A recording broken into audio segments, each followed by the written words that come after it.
Vraies Voix Sud Radio, 17h-19h, Philippe David, Cécile de Ménibus. Et le temps passe très très vite. On est déjà vendredi. Bonjour à tous, merci d'être avec nous. Bonsoir. Bonsoir Cécile de Ménibus. J'ai mis un cheveu dans bonsoir. Bonsoir mesdames, bonsoir mesdemoiselles. On est déjà le dernier jour du mois de janvier. Vous l'avez vu passer ce premier mois de l'année? Non. Ah bah moi non plus. Je suis pas mécontente, parce que ça veut dire que plus ça va, plus on arrive dans le printemps. Voilà. Ah oui, dans un mois et un jour. Moi je suis toujours très contente de tout. Et comme on est très content, on a envie de vous faire plaisir, puisque vous savez qu'à l'occasion de la Chandeleur, on va pouvoir vous offrir des cadeaux, bien entendu. C'est quand la Chandeleur? C'est le 2 février. 2 février. Bah, ça tombe bien, parce que on n'y est pas encore. On va pouvoir vous offrir au 0826 300 300 un coffret prestige de chocolat et un pot de pâte à tartiner 370 grammes sans lactose. Avec ou sans lactose au choix, et c'est du très grand, c'est du Pierre Chauvet, chocolatier, glacé, pâtissier depuis 20 ans dans la Drôme Ardèche. C'est livré chez vous et il fait partie des meilleurs chocolatiers de France. On a eu la chance de déguster ces chocolats au moment de Noël, Cécile, et j'en ai un souvenir ému. Oui, alors ce que je vais faire, c'est que je vous laisse l'antenne, je vais téléphoner d'une cabine et j'arrive. Si vous trouvez une cabine téléphonique, vous êtes très forte. Allez, en tout cas, 0826 300 300, Philippe Bilger va nous donner un chiffre entre 1 et 10. 8. 8e appel au standard, c'est quand vous voulez. 0826 300 300 pour ce joli coffret de Pierre Chauvet, chocolatier, glacier, pâtissier dans la Drôme, en Ardèche, un coffret prestige chocolat et un pot à pâte à tartiner. On vous souhaite la bienvenue. En tout cas, tout de suite, le grand débat du jour dans un instant. Au sommaire de cette émission, les raquites, le navire, déclare Sophie Binet de la CGT. Bernard Arnault s'est insurgé contre l'idée de surtaxer les bénéfices des grandes entreprises. Une incitation à délocaliser, selon le patron de LVMH. Du chantage à l'emploi, rétorque la CGT. Alors parlons vrai. Est-ce qu'après le ras-le-bol fiscal des particuliers, on est maintenant dans le ras-le-bol fiscal des entrepreneurs? Et à cette question, les entreprises doivent-elles payer les erreurs de gestion de l'État? Eh bien vous dites non à 96%. Vous voulez réagir? Le 0826 300 300. Henri Sterdignac sera avec nous, économiste et animateur du collectif des économistes atterrés, cofondateur de l'Observatoire français. Et puis le coup de projecteur des vraies voix, la justice suspend l'expulsion vers l'Algérie de l'influenceur Doualem. Son appel à la violence contre un opposant algérien justifie une expulsion, mais pas en procédure d'urgence, selon le tribunal administratif. Alors parlons vrai, la décision des juges sur l'expulsion de Doualem vous choque-t-elle? Et à cette question, expulsion des prêcheurs de haine, le politique doit-il prévaloir sur les juges? Vous dites oui à 84%. Vous voulez réagir? Encore et toujours le 0826 300 300. On vous souhaite la bienvenue, c'est vendredi. On est ensemble jusqu'à 19h. Les Vraies Voix Sud Radio. Et il a donné le numéro 8 pour faire gagner la personne qui va jouer ce soir. Bonsoir Philippe Bilger. Bonsoir ma chère Cécile, mon cher Philippe. Vous allez encore faire des heureux. Monsieur, je vais encore faire des heureux, puisque c'est vous qui avez donné les chiffres. Bah bien sûr. On va se retrouver chocolat. Bah non, c'est sûr. Je suis vraiment bienveillant. Ah bah c'est sûr. Faut prendre des photos. Eric Revel est avec nous, éditorialiste Sud Radio. Bonsoir Eric. Bonsoir Cécé, bonsoir Fifi. Toujours très... Cécé et Fifi, c'est joli. Cécé et Fifi. Ouais. On m'appelait comme ça dans le temps. Fifi. Oui, bah oui, alors là... Ou Bibil. Il fallait choisir. Bibil. Bibil, tu sais, Bilger. Ah, Bibil. Fifi Bibil. Ah, Bibil. C'est ce que je pensais, exactement. Alors que j'ai en horreur les surnoms, ça tombait mal. Oui, je comprends. Bérangère Dubus est avec nous, chef d'entreprise et dirigeante de l'IUC, syndicat des courtiers de crédit. Bonsoir Bérangère. Bonsoir à tous. Un petit surnom pour vous? Alors moi, il n'est pas très sexy, c'est Bébert. Mais ça va bien mon caractère, en fait, mes copains m'appellent Bébert. Cécile, le regard sur Bébert était moyen. Non, mais c'est vrai que parfois, Bérangère, vous allez la voir si vous la connaissez pas. C'est un peu un bonhomme parfois quand elle parle. Donc effectivement. Ça me va bien, Bébert. Ça vous va bien, ça c'est sûr. Allez, le 0826 300 300 avec Fab qui est avec nous. Bonjour Fabrice. Bonjour Fabrice. C'est ça, moi c'est Fafa en principe, donc ça va. Et ben voilà, comme quoi. Ça sert à quoi de donner des prénoms en fait? Donner 2 lettres, on va gagner du temps. Votre coup de cœur ce soir? Le coup de cœur ce soir, pour moi c'est l'ouverture du tournoi des Destination. On a enfin en France des gens qui nous donnent du bonheur, qui font briller nos couleurs, qui nous ravissent, qui nous offrent cette petite parenthèse enchantée. Donc voilà, moi j'ai envie de dire c'est l'ouverture du tournoi. Et par la voix de Daniel Herrero, on est d'accord? Ah, mais là, mais ça, c'est le summum, ça, c'est la cerise sur le gâteau. Ah oui, et ce n'est que sur Sud Radio d'ailleurs, la boîte Daniel. Quand même. Votre pronostic pour ce tournoi, parce qu'on a quand même 2 déplacements très compliqués en Irlande et en Angleterre à venir. Est-ce que vous pensez qu'on va pouvoir le regagner, le tournoi, là?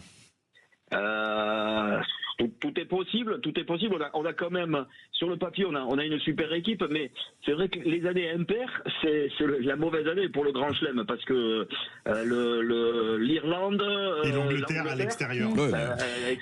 Par contre, si jamais on gagne le Grand Chelem, il faut jouer le 8 absolument dans tous les jeux de hasard, parce qu'on joue, on commence par les Anglais le 8 février et les Irlandais c'est le 8 mars. Ah bah voilà, Philippe Bilger vient donner le 8 pour le gagnant. Le 8, ben c'est gagné. Ouais. Bon, on peut gagner le tournoi sans faire le Grand Chelem. Hein. Voilà. On peut gagner le tournoi sans faire le Grand Chelem.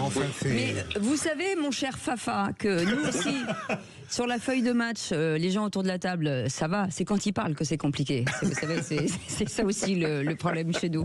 Petite réflexion peut-être, Philippe Bilger, sur le rugby. J'espère que notre auditeur a raison. En tout cas, il y a le fabuleux, notre charnière extraordinaire, Dupont de Tamac.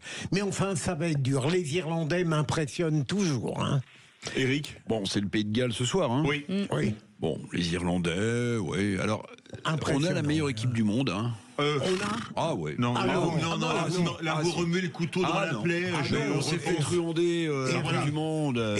On n'a pas les meilleurs arbitres du monde, je suis d'accord. Ah bah non, on fait à chaque fois. Ne dites pas le mot arbitre devant Philippe David, s'il vous plaît. Je vous en supplie. Et Bérangère qui est militaire de rugby. Moi, le drame de ma vie, c'est que j'ai 4 enfants et c'est tous des footeux. Alors que je suis bitéroise, donc c'est un peu le drame de ma vie, c'est la honte de la famille. Ouais. Donc effectivement, à la maison, peu de rugby. Malgré tout, je soutiens Montpellier, forcément. Nous, on soutient notre MHR et on souhaite bien sûr le meilleur pour notre destination. Bien sûr. Vous avez raison, Bébert. Merci, Fifi. Ça va nous rester. C'est terrible, ce Bébert. J'ai lancé un truc, là. Ouais, vous avez lancé un truc. Fifi. Oui, Lily. Alors, mon Fafa, donc vous êtes notre vraie voix du jour. Fifi vous embrasse, Cécé aussi. Voilà, c'est ça. Ça va être compliqué parce qu'on va rien comprendre, mais ça me fait plutôt marrer. Vous restez avec nous, en tout cas. Merci. Dans un instant, le réquisitoire du procureur. Monsieur le procureur. Je vais parler d'Emmanuel Macron. D'accord, il dit ça avec un ton au bout du rouleau, le Fifi. Allez, à tout de suite. Sud Radio. Parlons vrai. Sud Radio. Parlons vrai. Sud Radio. Parlez vraies voix Sud Radio. 17h-19h. Philippe David, Cécile de Ménibus. Soyez les bienvenus dans cette dernière émission de la semaine avec Philippe David et autour de cette table Philippe Bilger, Éric Revel, Bérangère Dubu qui est chef d'entreprise et dirigeante du syndicat courtier en crédit. On vous souhaite la bienvenue. Dans un instant, les 3 mots dans l'actu avec Félix Mathieu. Bonsoir Félix. Bonsoir Cécile. Bonsoir Féfé, pardon. Bonsoir Cécile, bonsoir tout le monde. Pardon. Parce qu'on fait que des surnoms pour l'instant. De quoi parle-t-on ? On va parler de ce compromis trouvé sur le budget en commission mixte paritaire. Reste à le faire adopter quand même, le compromis par les 2 chambres, ça va pas être une formalité. On va parler des démocrates aux États-Unis qui disent, je cite, leur nausée après les propos de Donald Trump hier sur le crash aérien. Et puis de la tombe de Jean-Marie Le Pen dégradée à la Trinité-sur-Mer en 3 mots, compromis, nausée et saccage. Et tout de suite, le procureur. Les vraies voix Sud Radio, le réquisitoire du procureur. Philippe Bilger. Et c'est sur le président de la République que vous allez requérir, monsieur le procureur. Est-ce que le café-bar est devenu le nouveau lieu de communication ? Je comprends que le président cherche à tout prix à renouer un lien avec les Français et c'est pour cela que j'ai eu envie de parler d'Hirson. Il est allé à Hirson dans l'Aisne sans la moindre médiatisation pour discuter avec les Français qui s'y trouvaient. L'idée en elle-même ne peut pas être critiqué. C'est toujours bien lorsqu'un président, dans la discrétion, tente de connaître l'état d'esprit des Français. On peut se demander s'il fallait Hirson pour qu'il fût connu de la part d'un président qui est tout de même là depuis un certain temps. Mais je m'interroge, est-ce que ce sera suffisant pour redonner une sorte d'emprise dans l'opinion publique au président ? C'est une question que je pose à nos excellents chroniqueurs. Éric Revel. Bon, d'abord, cette séquence dans un bar tabac, oui, pourquoi pas, mais si vous voulez, il est à 18% de cote de popularité. Je crois qu'il n'y a que François Hollande qui a fait pire. À l'époque, il était à 13%. Non, moi ce qui me fascine chez Emmanuel Macron, c'est qu'on a l'impression qu'il n'est plus du tout président de la République. Bon, d'abord, il s'occupe plus des affaires de la France puisque il est TikToker. C'est Bérou. Alors, il a répondu à un TikToker qui lui disait qu'avec son iPhone, il pouvait pas payer. Le président de la République qui lui répond. Bon, il est chez Vinci, donc il avait à l'époque dit qu'il fallait créer une filière de pompes à chaleur en France. Oui, on n'imagine pas le général de Gaulle mis en examen, mais on n'imagine pas le général de Gaulle ou même Jacques Chirac disant il faut que les papiers peints des Français soient dorénavant bleus avec des carrés. Puis le dernier truc, c'est le musée du Louvre. Ah oui. Enfin, c'est lui qui annonce la hausse des tickets. Non, mais très bien, qu'ils disent je vais faire un effort, l'État va mettre X centaines de millions d'euros, la Joconde, on va la mettre dans une... Bon, très bien, mais il annonce aussi l'augmentation des prix des billets d'entrée du musée du Louvre. Donc il est ailleurs, il est complètement ailleurs. Comme Chirac, il cherche un job, hein, vous savez, avant la campagne, il cherchait un job. Il n'a plus rien à faire. C'est ça. C'est ça. Bérangère Dubu. Moi, Emmanuel Macron, je crois qu'il y a une cassure chez lui. C'est connu, les Gilets jaunes. Et rappelez-vous que certains Gilets jaunes ont voulu prendre l'Élysée d'assaut. Rappelez-vous un petit peu, je crois qu'il a eu peur. Je vous rappelle, c'est le seul président qui s'est pris une gifle quand même. Il s'est pris une claque par un... Il y en a qui se sont fait tirer dessus, comme De Gaulle. Oui, mais c'est pas pareil. Chirac aussi. Tirer dessus, Chirac, c'est un attentat. Se prendre une gifle par un gamin de 22 ans comme ça, c'est une humiliation. Oui. Et je crois qu'Emmanuel Macron s'est fait petit à petit humilier et qu'aujourd'hui, il est seul, il est isolé et il vit un petit peu en cachette. Mais c'est vrai que j'ai presque une sorte de peine, en fait, face à cet homme qui est totalement seul et qui a déçu, je crois, tout le monde. Enfin, aujourd'hui, je connais pas quelqu'un qui se revendique vraiment macroniste, quoi. Il y a quelque chose de fin de règne qui va être super long. Et qui tente de faire des choses pour aller chercher l'adhésion. On a assisté quand même depuis plusieurs présidents de la République à un long et constant effondrement du statut du chef de l'État. Souvenez-vous, Chirac s'était fait cracher dessus. Oui. Bon, là, vous touchez mais pas il n'était pas encore président. Non, il était en campagne. Il était en campagne. Non, mais je veux dire, vous vous faites cracher dessus. Bon, mais vous ne touchez pas. Distance. Oui. Sarkozy s'était fait prendre par la manche. Oui. Vous touchez, mais à peine. Et là, Macron s'est pris une baffe. Là, vous touchez le corps du roi, là. Donc, vous avez raison, c'est une humiliation, mais ça veut dire aussi beaucoup du statut de chef de l'État. Est-ce que vous imaginez quelqu'un qui aurait Mitterrand, par exemple, pour le citer, bon, c'est même pas une couleur politique, Mitterrand, prendre une claque par quelqu'un, Mitterrand, non, c'est impossible. Il faut dire qu'Emmanuel Macron est très courageux. Dans les affrontements, lorsqu'il voit à l'époque il y allait, ministre, président, il n'hésite pas à dialoguer de très près. Il va au contact. Il faut reconnaître que ça n'est pas un lâche. Alors il commet peut-être des erreurs par cette proximité. Mais... Ouais, en tout cas, il se met en danger. Merci beaucoup, Philippe. J'allais vous appeler Fifi. Allez, tout de suite, les 3 mots dans l'actu. Les vraies voix Sud Radio. 3 mots dans l'actu, Féfé, qui sont compromis, nausées et saccage. La commission mixte paritaire entre députés et sénateurs a accouché d'un compromis sur le budget. Reste maintenant à le faire adopter et c'est pas sûr que ce soit une formalité. Aux États-Unis, le Parti démocrate évoque des spéculations qui donnent la nausée, alors qu'hier, Donald Trump mettait en cause les programmes en faveur de la diversité pour expliquer le crash aérien à Washington. Et puis la sépulture familiale de Jean-Marie Le Pen saccagée dans la nuit à la Trinité-sur-Mer. Indignation, même au-delà de sa famille et du RN, une abjection absolue, réagit par exemple le ministre de l'Intérieur, Bruno Retailleau. Les vraies voix Sud Radio. Un budget austéritaire pire que celui proposé par feu le gouvernement Barnier. C'est la réaction de l'insoumis Éric Coquerel. Ce matin, la commission mixte paritaire a trouvé un accord à 8 voix contre 6. Oui, mais reste à faire adopter le texte dans les 2 assemblées, soit au moins ne pas faire face à une censure du gouvernement si ça passe par un 49-3. Or, en commission tout à l'heure, en tout cas, les parlementaires socialistes n'ont pas voté en faveur du compromis, comme l'explique à la sortie le chef de file des députés PS, Boris Vallaud. Ça n'était pas notre budget. Nous sommes dans l'opposition, nous l'avons ainsi manifesté. Mais depuis plusieurs semaines, et dans cette CMP encore, nous ne nous sommes jamais départis de l'objectif que nous étions fixés. Être utile à la vie quotidienne des Françaises et des Français, n'avoir qu'un intérêt en tête, le leur et celui du pays. Nous avons, autant que faire se peut quand on est dans l'opposition, cherché à épargner aux Françaises et aux Français qui travaillent, aux classes populaires, aux classes moyennes, les efforts d'économie qui leur étaient demandés par le gouvernement et dont ils ne sont pas responsables. Alors est-ce à dire, si on écoute bien Boris Vallaud, que les socialistes pourraient s'abstenir de voter la censure et donc laisser ce budget passer sans vraiment le soutenir? C'est ce qu'espère en tout cas le vice-président du groupe macroniste Renaissance à l'Assemblée, car un 49-3 serait inévitable quoi qu'il en soit, réagit Mathieu Lefebvre. Il est indispensable. Après le calendrier, je ne sais pas. En tout cas, il n'y a pas de majorité à l'Assemblée pour voter le budget. Donc il y aura l'utilisation d'un 49-3. Ce sera l'issue quoi qu'il arrive, bien sûr. Bien sûr, utilisation des 49.3, ça veut dire motion de censure discutée mercredi. Malheureusement, on n'est pas obligé de censurer. Voilà. On pense aujourd'hui que c'est automatique la motion de censure parce que il y a dans ce pays des gens qui rêvent de censurer et qui rêvent de couper des têtes comme à l'ancien temps. Mais ça n'est pas obligatoire. On pourrait aussi être des parlementaires responsables et laisser ce budget être adopté. Le vice-président du groupe Renaissance à l'Assemblée nationale, Mathieu Lefebvre, au micro de Jean-Jacques Bourdin dans le Grand Matin Sud Radio. Philippe Bilger, est-ce que François Bayrou sera encore Premier ministre dans une semaine ? Alors, comme je me trompe régulièrement, je n'ose dire, je l'espère, mais je le crois. Plus sereinement, je crois qu'il le sera encore. Éric Revel. Oui, il n'y a pas de doute. Il y aura un 49.3, mais de toute façon, c'est un grand théâtre de marionnettes.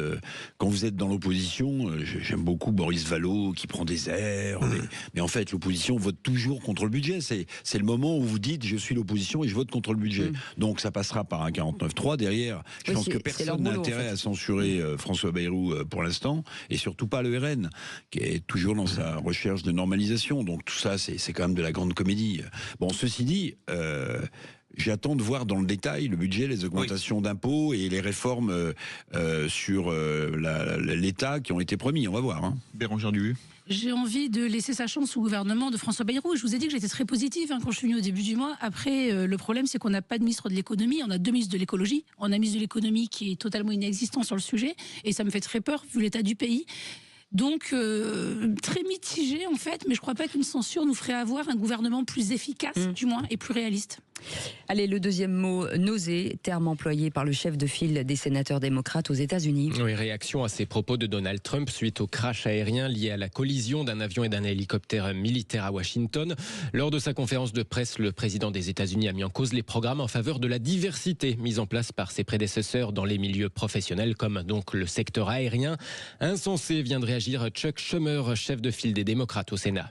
Listen, it's one thing. Écoutez, c'est une chose pour les gens sur Internet de vomir des théories du complot. C'en est une autre pour le président des États-Unis de lancer des spéculations oiseuses alors que les corps sont récupérés, que les familles ne sont pas toujours informées. Cela donne la nausée. Réaction donc de cet opposant démocrate à la nouvelle administration Trump. Cette conférence de presse de Donald Trump, d'ailleurs, on va y revenir dans le tour de table d'Éric Revel. Ce sera dans un peu plus d'1 heure dans Les Vraies Voix sur Sud Radio. Troisième mot, saccage. La tombe de Jean-Marie Le Pen a été vandalisée la nuit dernière à la Trinité-sur-Mer. Le marbre de la pierre tombale saccagé a priori à coups de masse. La croix, les plaques ont été renversées. Pas de mots pour qualifier les individus qui s'attaquent à ce qu'il y a de plus sacré, réagit la fille aînée du fondateur du FN, Marie-Caroline Le Pen. Ceux qui s'attaquent aux morts sont capables du pire contre les vivants, dit-elle. Une abjection absolue, réagit de son côté le ministre de l'Intérieur, Bruno Retailleau. Réaction similaire du président LR du Sénat, Gérard Larcher. Indignation relayée chez nos confrères de BFM TV aussi par Gilles Penel, eurodéputé RN et chef de file du parti en Bretagne. Ici en Bretagne, le respect des morts, c'est sacré. Et ceux qui ont fait cela, c'est plus que des dégradations, on le voit très bien, c'est une profanation. On portait atteinte aux morts. Et ça, les Bretons ne peuvent pas l'accepter, les Français ne peuvent pas l'accepter. Dans cette tombe, il y a bien évidemment Jean-Marie Le Pen, mais il y a aussi ses parents. Il y a aussi son papa qui est mort pour la France en sautant sur une mine pendant la Seconde Guerre mondiale. On a voulu forcément blesser, mais on a surtout blessé la conscience humaine. La gendarmerie du Morbihan va réactiver une surveillance du site de ce cimetière à l'Anita, à la Trinité-sur-Mer. Après donc ce saccage de la tombe de Jean-Marie Le Pen, c'est ce qu'indique la préfecture. Ce sont des ignobles. Qu'on vienne pas dire qu'avant c'était pas mieux. Il y a eu une baisse radicale du niveau de la morale individuelle et collective. Enfin. Éric Revel. Oui, non, mais je partage évidemment l'indignation. Mais vous savez, quand on avait assisté aux manifestations le soir de sa mort, de l'extrême gauche qui voulait pendre, tuer, violer Marine Le Pen, Marion Maréchal. En fait, moi, très rapidement, je me suis dit, cette tombe, elle doit être forcément surveillée parce que sinon, ça va arriver. Ça me paraît évident et ça peut arriver encore et encore. Et puis, ce qui est très justement dit par ce député, c'est que dedans, vous avez la famille Le Pen, notamment le père Le Pen. dont Jean-Marie Le Pen avait reconnu le corps sur une plage en Bretagne, dont le chalutier avait sauté sur une mine allemande, et il avait décrit, il me l'avait expliqué dans une émission, les yeux de son père mangés. Vous voyez, donc en fait il y a le corps de son père également là-dedans, et c'est... On est en retard. Pardon. On est en retard. Je passe mon tour si on est en retard. Allez, très bien. Trop long, Ravel, Richie, arrête. Vous restez avec nous dans un instant. Sophie Binet qui dénonce les rats qui quittent le navire. Bernard Arnault rejette justement la surtaxation des grandes entreprises. Alors parlons vrai. Est-ce qu'après le ras-le-bol fiscal des particuliers, c'est au tour des entrepreneurs? Et à cette question, les entreprises doivent-elles payer les erreurs de gestion de l'État? Vous dites non à 96%. Vous voulez réagir? Zach attend vos appels au 0826 300 300. Henri Sterdignac est avec nous, économiste, animateur de collectif des économistes atterrés, cofondateur de l'Observatoire français des conjonctures économiques. Bonsoir, merci d'être avec nous. Est-ce que finalement, une réponse très courte, est-ce qu'augmenter les impôts, c'est pas casser la croissance? Jusqu'à présent, le gouvernement a fait beaucoup pour les entreprises. Il a beaucoup baissé les impôts sur les entreprises. Le taux de l'IS est passé de 34 à 25%. Tout ça, jusqu'à présent, les entreprises n'ont pas suffisamment impulsé la croissance. On a besoin d'un effort de chacun et c'est regrettable que le PDG de LVMH refuse cet effort qui est demandé pour une année. On en parle dans un instant, ne bougez pas, 0826 300 300, on est ensemble jusqu'à 19h. Sud Radio. Sud Radio. Parlons vrai. Parlons vrai. Sud Radio. Parlons. Les vraies voix Sud Radio. 17h-19h. Philippe David, Cécile de Ménibus. Et c'est un plaisir de finir cette semaine avec vous, Philippe David, et avec nos éditorialistes du jour. Autour de cette table, Philippe Bilger, Éric Revel, Bérangère Dubu, et vous au 0826 300 300. Tout de suite, le grand débat du jour. Les vraies voix Sud Radio. Le grand débat du jour. La commission mixte paritaire, ces députés et sénateurs qui doivent trouver un compromis sur le projet de budget, a donc entériné hier la surtaxe sur les très grandes entreprises, malgré la colère des grands patrons. Surtaxe qui doit rapporter, on le rappelle, 8 milliards à l'État. Afin de défendre l'emploi dans l'industrie, plusieurs centaines de salariés d'Arkema, Vencorex, mais aussi Michelin, Auchan, les fonderies de Bretagne se sont mobilisés face au ministère des Finances à l'appel de la CGT. Quand on vient en France et qu'on voit qu'on s'apprête à augmenter les impôts de 40% sur les entreprises qui fabriquent en France pour pousser à la délocalisation, c'est idéal. Alors je ne sais pas si c'est vraiment l'objectif du gouvernement, mais en tout cas, il va l'atteindre. Ce chantage à l'emploi, on n'en peut plus. Pour rester sur le cas de Bernard Arnault, c'est seulement 20% de ses salariés qui sont en France aujourd'hui, donc le Made in France est très relatif. Et donc les rats quittent le navire, ce que vient de déclarer Sophie Binet de la CGT. Bernard Arnault s'est donc insurgé contre l'idée de surtaxer les bénéfices des grandes entreprises, une incitation à délocaliser selon le patron de LVMH, du chantage à l'emploi. La CGT parle de ce chantage justement. Alors parlons vrai, les mots de Bernard Arnault sont-ils un avertissement à Emmanuel Macron? Et à cette question, les entreprises doivent-elles payer les erreurs de gestion de l'État? Vous dites toujours non à 96%. Vous voulez réagir? Le 0826 300 300. Et notre invité pour en parler, Henri Sterdignac, est avec nous, économiste, animateur du collectif des économistes atterrés et cofondateur de l'Observatoire français des conjonctures économiques. On vous souhaite la bienvenue, merci d'avoir accepté notre invitation. Philippe Bilger. Puis-je dire que je suis intimidé entre un économiste orthodoxe qui est face à moi et un économiste contestataire qu'on va entendre tout à l'heure. Il me semble tout de même, je comprends Bernard Arnault qui, revenant des États-Unis, a eu l'impression d'arriver en France dans un régime qui est voué à la taxation des profits des grandes entreprises. Même si, me semble-t-il, le fait de l'ordonner pour un an, alors que initialement elle avait été prévue sur 2 ans, n'est peut-être pas une catastrophe tout de même pour les grandes entreprises, et on peut considérer qu'il n'est pas anormal de leur demander de participer à l'effort collectif. Éric Revel. Oui, je connais bien la pensée d'Henri Sterdignac, je sais bien ce qu'il pense des entreprises en général, mais D'abord, sont les entreprises, et notamment les PME, mais aussi Bernard Arnault et ce genre de groupe qui font de la croissance et font de l'emploi dans ce pays. Bon, ça, on peut pas le nier. Alors, je rappelle quand même que la France, c'est pas l'Union soviétique, c'est-à-dire qu'on vit pas dans une économie fermée et que la hausse de l'impôt si elle ne durait qu'un an pour les sociétés, ce serait très bien. Mais en fait, on vit dans un monde ouvert. Vous avez aux États-Unis l'équivalent de l'impôt sur les sociétés qui fait 15%. Aujourd'hui, vous l'avez rappelé, Henri Sterdignac, on est à 25 points. Mais si ça augmente de 40%, ça veut dire qu'on passe à 35% d'IS.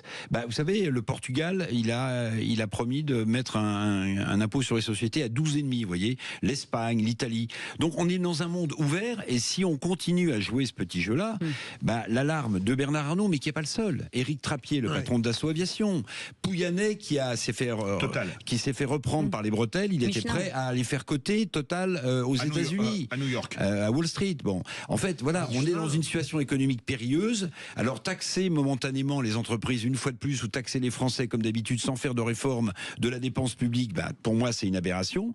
Mais on ne peut pas balayer ça d'un revers de main en disant les rats quittent le navire. Puis Madame Binet, pardonnez-moi, mais elle pourrait avoir un peu plus de respect pour les gens qui font de la croissance et de l'emploi. Bérangère Dubuis. En fait, dans ce discours, il n'y a rien qui va. Alors, on va laisser Bernard Arnault, Sophie Binet qui dit c'est que 20% de ses emplois en France. Je lui répondrai, son chiffre d'affaires en France, c'est 5%. Donc, en fait, il emploie plus déjà que ce que la France lui rapporte. Mais ça, on passe à autre chose. Les entreprises, moi, je suis chef d'entreprise. Les entreprises, c'est qui? C'est nous, les TPE, moi qui suis courtier, c'est mon boucher, c'est mon assureur, c'est mon pote qui est maçon, c'est mon pote Kevin qui est plombier, c'est nous, c'est ça, les entreprises. Bernard Arnault, on va l'éviter. Pourquoi? Nous, entreprises, nous sommes toujours la nounou de l'État. C'est-à-dire que l'État, aujourd'hui, nous demande, on ne peut plus financer la sécurité sociale, payez la mutuelle à vos salariés. OK. Il y a un plan sur l'écologie, payez les transports à vos salariés. OK. On n'a pas d'argent, on a besoin d'augmenter la taxe. OK.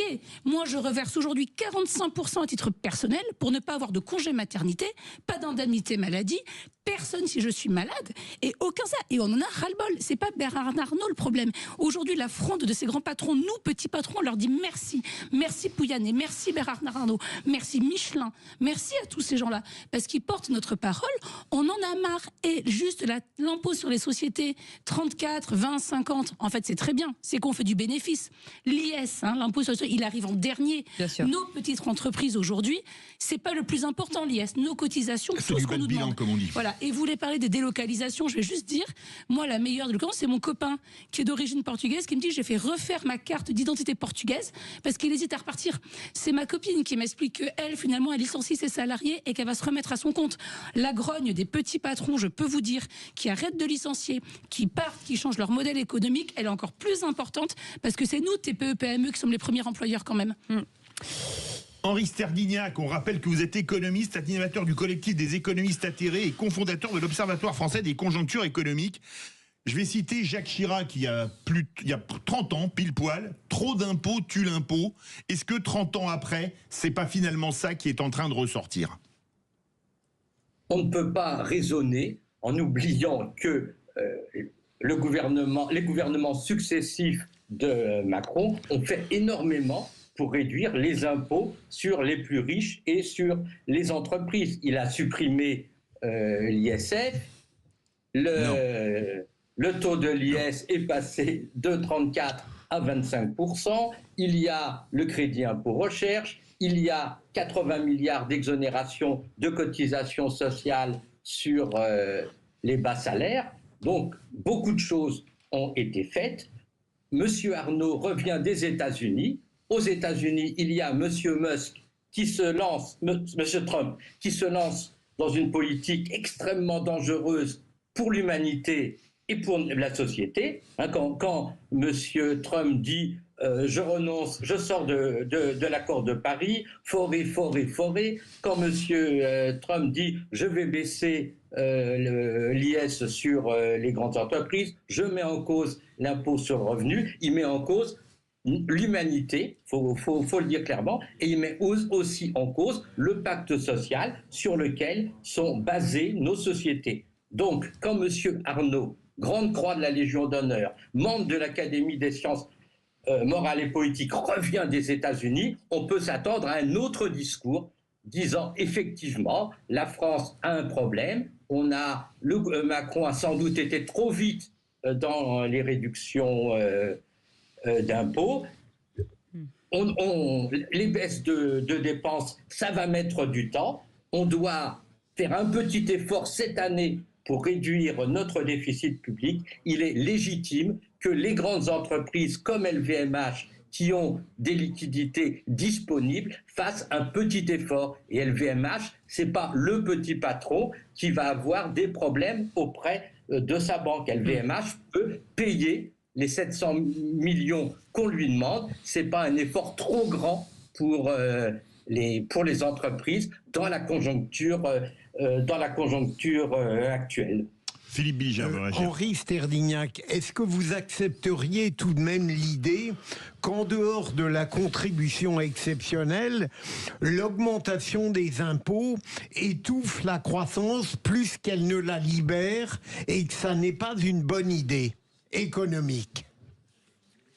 Tout dépend de ce qu'on fait des impôts. Hein. Il faut savoir qu'on a besoin de toute façon d'engager la transition écologique. Ça demande de modifier les investissements, d'investir plus, de faire des investissements verts. Il n'est pas scandaleux qu'effectivement, on augmente les dépenses publiques pour faire des investissements verts. On a les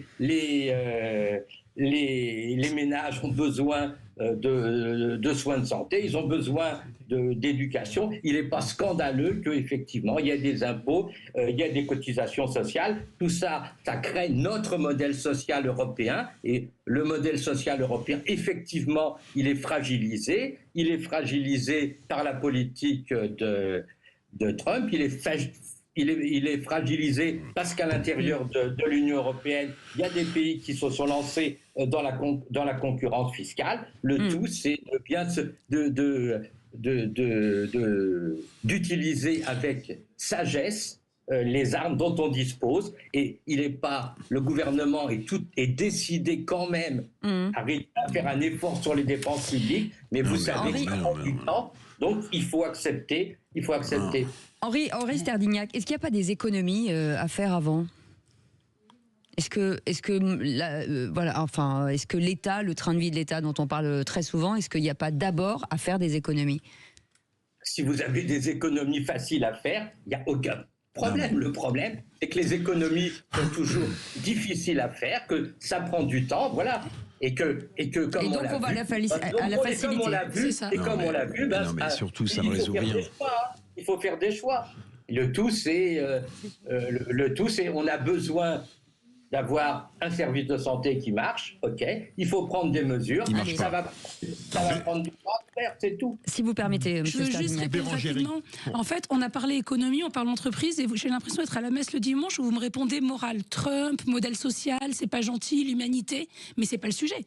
Le sujet, c'est comment la loi est la même pour tous. Pourquoi on décide, toi, grosse entreprise, tu vas payer plus ? Parce que je le décide. Et vous avez dit vous-même, baisser les dépenses, c'est compliqué. Comme c'est compliqué, on va voir quelqu'un qui réussit. On dit, toi, t'as réussi, moi, je suis un cancre, je te pique la moitié. C'est comme si le gamin qui a 20 parce qu'il bosse et l'autre a 8. On dit, désormais, tout le monde a 12. C'est quelque chose que les Français veulent plus, ça ne marche pas. Et on veut pas de morale, on veut de l'économie. Un mot, est-ce que ça réagit beaucoup la fragilité des entreprises. Était à 50% en 1980. Il est passé à 34%. On n'a plus d'industrie en France. Il est passé à 34% en 1992 et maintenant il est à 25%. On demande une année à quelques grands groupes de payer 35%. C'est pas non plus quelque chose d'épouvantable, sachant que ces grands groupes n'ont aucune difficulté à se financer. Mais monsieur, vous savez très bien que tout ce qui dure un temps, finalement, finit par être définitif. Non, mais je vais montrer, si vous me le permettez, en Sterdignac, je vais montrer... La vignette auto a été supprimée. Je vais montrer la limite... 46 ans après. Je vais montrer la limite de votre raisonnement. Je vais vous accorder l'idée que pour un an, c'est pas très grave de surtaxer de nouveau les grandes entreprises. Très bien. Donc c'est une mesure conjoncturelle, par définition, puisqu'elle ne durerait qu'un an. Or, vous le savez sans doute, les prélèvements obligatoires en France, c'est 1037 milliards d'euros. Les dépenses publiques, c'est 1439 milliards d'euros. Ça veut dire que tous les ans, au-delà de votre mesure conjoncturelle qui ne durerait pas, tous les ans, on emprunte un tiers pour financer les dépenses publiques. Donc de toute façon, notre modèle ne peut pas continuer ainsi. Donc vous proposez une mesure conjoncturelle et moi je vous réponds de manière structurelle, ce système ne peut pas continuer parce que année après année, on creuse notre déficit public, comme vous le savez, et le déséquilibre de 400 milliards en gros, entre ce qu'on prélève en impôts dans ce pays, où on est pratiquement les médaillés d'or de l'OCDE, et ce que nous coûte la dépense publique, nous oblige tous les ans à emprunter un tiers du financement de la dépense publique. Donc, la quadrature du cercle ne peut pas, à mon avis, se résoudre par une mesure conjoncturelle. Allez, 0826 300. Ce que vous appelez un tiers est tout à fait exagéré. Non, j'ai les chiffres. Et par ailleurs, il faut rappeler que les États-Unis, qui sont le modèle que vous préconisez, non, pas du tout. Déficit public Monsieur Stardignac. 7% du PIB. Oui, mais les États-Unis, Monsieur Stardignac, ils impriment le dollar, c'est très différent. S'il vous plaît, le 0826 300 300 et Didier est avec nous. Bonsoir Didier. Didier, court s'il vous plaît. Oui, on vous écoute. Bonsoir à tout le monde. Je pense qu'il y a plein de choses qu'on oublie de parler au niveau des journalistes. On parlait de l'IS tout à l'heure, je voulais intervenir là-dessus. Moi, c'est vrai que le modèle social, aujourd'hui au niveau des entreprises, il est absolument pas viable.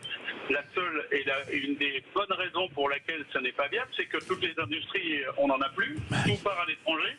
Et en même temps, on parlait de l'IS tout à l'heure, c'est drôlement bien parce que l'IS, on est taxé au niveau des entreprises sur de l'argent qu'on ne touche pas, l'IS est calculé sur un TTC et pas sur un hors-taxe. Ah non, l'IS est calculé sur le résultat net avant impôt. Non. On paye. Ah non, l'IS c'est sur les bénéfices. Eh ben oui, mais c'est pas sur les bénéfices, c'est sur un chiffre d'affaires. Ah non, l'IS n'est pas sur le chiffre d'affaires. Désolé, l'IS c'est sur les bénéfices. L'IS c'est du bas de bilan. L'impôt sur le chiffre d'affaires, c'est la TVA. Oui, regardez les taxes qu'on prend et vous verrez qu'on est taxé sur des choses qu'on ne touche pas. Alors. Simplement. C'est comme la CFE, c'est pareil, on a remplacé la cotisation foncière des entreprises. La taxe professionnelle par la CFE, et la CFE, c'est une taxe de contribution sur le foncier. On n'a pas de foncier, on paye quand même. Merci beaucoup Didier de nous avoir appelé. Merci beaucoup Henri Stardignac, économiste, animateur de collectif des économistes atterrés et cofondateur de l'Observatoire français des conjonctures économiques. Merci beaucoup d'avoir été avec nous. Débat passionnant. Un débat passionnant, effectivement. Dans un instant, le qui c'est qui l'a dit. En attendant, Christine est avec nous. Bonsoir Christine. Bonsoir Christine. Christine, dites-moi, vous ne seriez pas le 8e appel au standard? Christine, vous êtes là? Oui, je suis là. Pardon. Bonsoir. Vous ne seriez pas le 8e appel au standard? Je n'ai pas compris. Ah bon. C'est vous qui avez été le 8e appel au standard pour le cadeau de Chandeleur. Are you the 8th number? Oui, c'est ça. Ah, ben voilà, je savais. Donc voilà. Donc alors, ma chère Christine, écoutez bien, vous avez gagné donc, grâce à Philippe Bilger qui a donné ce chiffre magique, un coffret prestige de chocolat et un pot de pâte à tartiner. Donc vous allez pouvoir allègrement vous faire plaisir. 370 grammes exactement, et c'est offert par Pierre Chauvet, chocolatier, glacier, pâtissier depuis 20 ans dans la Drôme, qu'on aime beaucoup dans l'Ardèche, et bien entendu grâce aussi à Sud Radio. Merci beaucoup Christine, vous êtes contente? Écoutez, moi je suis très contente de partager un petit moment avec vous, avec toute l'équipe. Oui. Merci. Et de gagner un cadeau. Et de gagner, bien sûr, je remercie ce chocolatier et Sud Radio, faut pas oublier. Et ben voilà, vous avez raison, Christine. Alors, on les a testés, moi pas beaucoup, parce que tout a été dévoré par Cécile de Ménibus et Philippe Bilger, qui sont les morphales de l'émission. Mais je peux vous dire que le peu que j'ai eu la chance de goûter, ils sont sublimes. Ça va être de délicieux de grotte Chauvet. L'écoutez pas, Christine, c'est faux. Et heureusement qu'on les reçoit pas, parce que je pense qu'on vous les renverrait vides à cause de Philippe David. On vous embrasse très fort, Christine. On vous souhaite une très belle année. Encore, c'est le 31. C'est le dernier jour. On vous embrasse. Vous restez avec nous. Dans un instant, le qui c'est qui l'a dit. À tout de suite. Sud Radio, c'est vous qui donnez le ton. Tout le monde peut appeler, donner son avis, qui plaise ou qui plaise pas. L'important, c'est d'essayer de rester constructif. Et j'aime bien l'esprit qu'il y a chez vous. Sud Radio, parlons vrai. Les vraies voix Sud Radio, 17h-19h. Philippe David, Cécile de Ménibus. Les Vévrois jusqu'à 19h avec Philippe Bilger, Eric Revel, Bérangère Dubu et Fafa qui est avec nous. Toujours là. Et mon cher Fafa, et vous lancez le... Fafa va lancer le kiki. Le kiki. Et juste une petite chose, un grand merci à Bérangère et à Eric, ils ont parfaitement dit ce que j'aurais dit. Et ben voilà. Allez, bravo. C'est pas pour ça que vous allez gagner, je vous le dis tout de suite. Vous êtes incorruptible, hélas. Fafa, vous pouvez lancer le kiki. Le monde entier nous l'a envie. Qui ça? Le kiki qui l'a dit. Bravo Sud Radio, le quiz de l'actu. Bravo, ça c'est du lancement. Je l'adore, mon Fabrice. Fabrice, écoutez bien. Qui c'est qui l'a dit? 3 points. 2025 sera une année utile pour l'économie de notre pays. Fabrice. Le ministre de l'économie? Non. Allez-y. Pas loin. Eric Revel, vous avez la main sur le buzzer qui n'existe pas. C'est une ministre. À côté de l'économie. À côté de l'économie. Il a été plus rapide. Il a dit de justesse avant. Ah non, pas comme la dernière fois. Qui c'est qui l'a dit? 3 points pour Eric Revel. C'est l'intérêt du pays qui sera la première des considérations dans notre vote. C'est un député qui était l'invité de Jean-Jacques Bourdin avant-hier. Jésus. Bravo. Oui, bonne réponse de Philippe Bilger. Philippe Brun, député PS. La moitié pour moi. Ouais. Qui c'est qui l'a dit sur le budget? S'il y a un accord, l'engagement des députés et des sénateurs nous engage. Nous respecterons le texte qui sortira de cette réunion. Fabrice. Fastoche. RN? Non. Allez-y. Il est très grand. Il est très grand. C'est un truc consensuel. Éric Lombard. Bonne réponse d'Éric Revel. Éric Lombard, le ministre de l'économie et des finances. Enfin, c'est complètement idiot comme réaction. Qui c'est qui l'a dit? Je suis pour la remise en route de l'ascenseur social. C'est pas un homme politique, c'est un grand patron. Bernard Arnault. Non. Ils viennent se faire chahuter par Bernard Arnault. Michel Blanquer. Il a été plus rapide, Éric Revel. Richie est en pleine forme. Merci, Cécile. Cécile, vous m'avez mis sur la scène. Cadeau. Fabrice, là, il y a un cadeau qui arrive. Bon. Allez-y. Écoute, oui, ce chantage à l'emploi, on n'en peut plus. Non. Bon, moins 3. Bah non. Mais non. Les souris montent dans le bateau. Mais je donne mes points à Fafa, je suis désolée. désolée. Sécurité, on est obligé de vous évacuer. Alors Fabrice, la réponse? Sophie Binet. Bonne réponse. Qu'est-ce qu'elle a dit? Elle a dit les rats quittent le navire. Avant Fafa. Oui, mais dans ce cas-là, on devrait. Je crois qu'elle avait dit les souris montent dans le bateau. Non, je donne à quelqu'un qui n'a pas participé à la fraude. Écoutez. Qui c'est qui l'a dit, Fabrice? Ma notoriété, je ne l'ai pas gagnée chez Hanouna. Oh. Oui.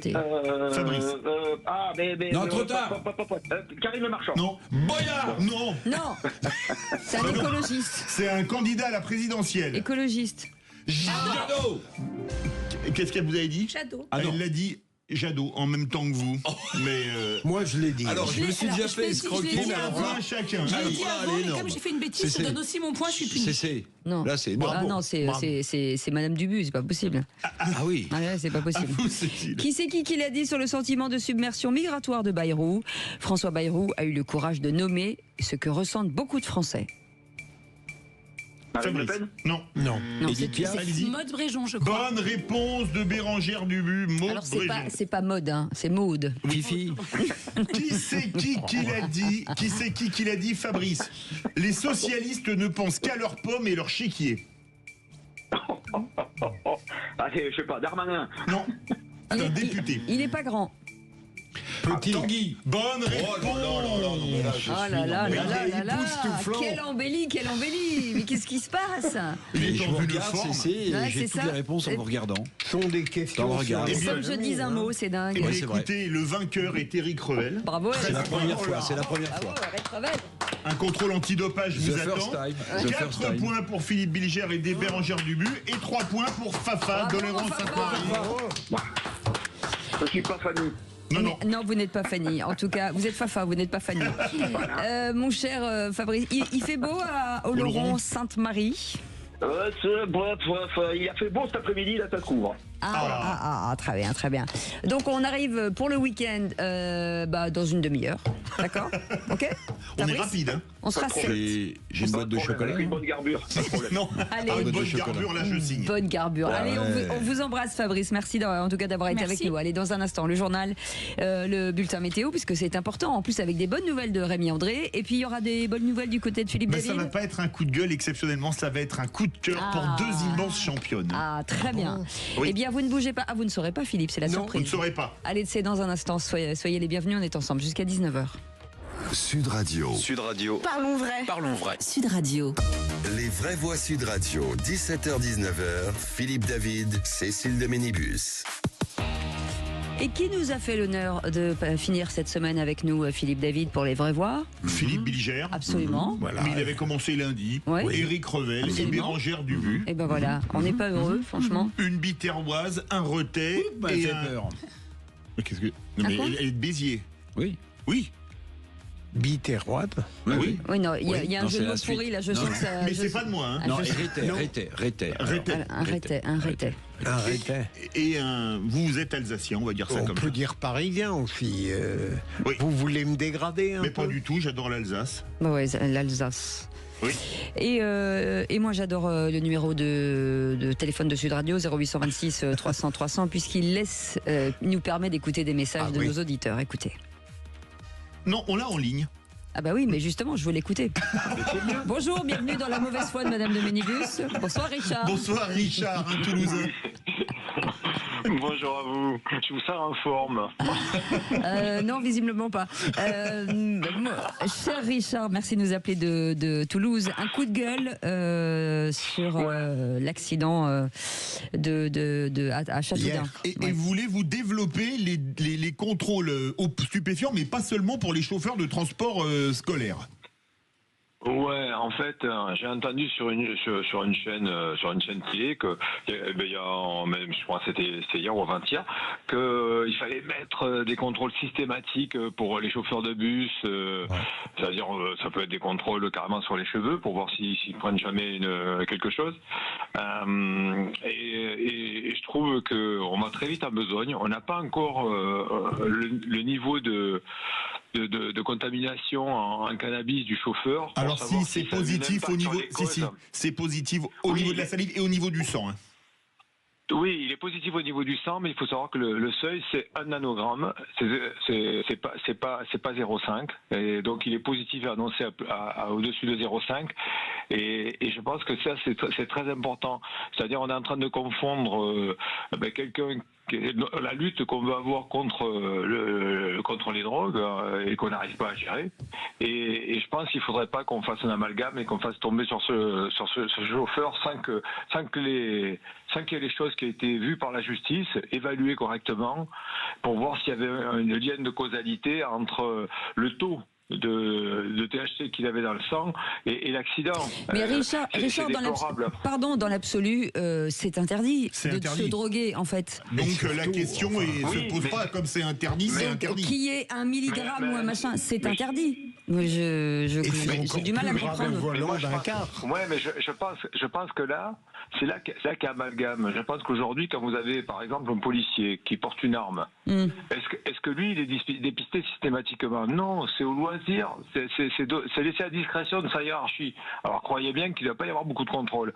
Donc moi je pense que comment? Quel rapport entre le policier dès lors que le policier tue personne, c'est la potentialité de dangerosité. C'est-à-dire, vous avez une dangerosité pour le citoyen. Quand vous conduisez un bus, vous avez des passagers, vous avez des usagers de la route. Ça n'est pas ce que j'aurais dit naturellement d'un policier. Et je dirais plutôt qu'il nous protège. Moi, je pense que les policiers, plus que d'autres sont en contact avec des stupéfiants, et je crois qu'ils sont peut-être plus vulnérables que d'autres. Pardon Richard. La différence, c'est que le policier, il n'a pas l'arme à la main H24 en fait. Oui. Le conducteur, il conduit, c'est son métier, il conduit toute la journée, donc il a un volant dans les mains avec des gens à l'arrière. Et donc il n'a pas fumé. Ouais, mais S'il n'y a pas de lien moi, de je fais pas de causalité, comparaison, mais dans l'absolu. S'il n'y a pas de jugement, il sera condamné parce qu'il pourra recevoir, on va dire, une sanction parce qu'il avait une trace de cannabis. Mais encore faut-il qu'elle soit au-dessus du seuil. Attention. Mais de toute manière. Mais il n'y a pas de seuil, en fait. Oui, voilà, vous dites c'est 0, mais le seuil de responsabilité après par rapport à l'accident, c'est-à-dire c'est le seuil à partir duquel on pense que le comportement peut être altéré. Et ça, je pense qu'il faut au moins laisser trancher ça à la justice. Je pense qu'on va trop vite en besogne. Alors, je vais juste vous répondre de manière neutre et dépassionnelle en tant qu'assureur. Quand quelqu'un a un accident en ayant bu de l'alcool, même s'il n'y a aucun rapport avec l'alcool, vous faites que parler de causalité.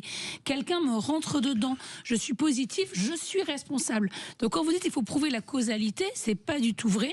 Le fait d'avoir pris une substance est une conséquence, une cause aggravante et qui vous, de fait, vous rend coupable. Donc il n'y aura pas besoin de prouver la causalité. C'est le cas de l'alcool. C'est le cas de l'alcool aujourd'hui au volant. C'est le loi des assurances. Bah oui, moi ça me paraît. L'alcool est interdit au volant, la drogue est interdite au volant. Enfin voilà, il n'y a pas de, peu importe que ce soit un petit peu ou pas un petit peu. C'est, voilà. Enfin en tout cas moi c'est ce que je pense. Bon sens. Non. L'alcool est interdit, il y a deux seuils différents pour les chauffeurs et pour les gens qui conduisent en tant que personne, on n'a pas le même seuil de détection. Dans le seuil, c'est 0,5 par gramme par litre de sang d'alcool. Pour tout le monde. Et 0,1 pour un chauffeur de bus. Oui, heureusement. Absolument. Bon, en tout cas, on vous a entendu, Richard. Voilà, c'est le principe de vous ouvrir le micro, de dire ce que vous pensez. Peut-être que ça va faire germer certains dans leur réflexion. En tout cas, on vous remercie de nous avoir appelés et on est très heureux de vous avoir donné cette possibilité de vous adresser au plus large. Vous restez avec nous. Dans un instant, le coup de cœur de Philippe David. Ça va être un coup de cœur, oui, pour deux immenses championnes. Et vous allez comprendre pourquoi. Vous avez vu la différence de tête entre le coup de gueule et il est presque mièvre. Non, parce que là, je rajeunis. Non, c'est bien. Là, je retourne à l'école primaire. Non, pas maternelle. Primaire. Et le collège. Et même un peu le lycée. Allez, c'est tout, on a fini. On y va. Allez, à tout de suite. Sud Radio. Parlons vrai. Sud Radio. Parlons vrai. Les vraies voix Sud Radio. 17h-19h. Philippe David, Cécile de Ménibus. Les vraies voix jusqu'à 19h avec Philippe Bilger, Éric Revel, Bérangère Dubu et vous au 0826 300 300. Tout de suite le coup de cœur de Philippe David.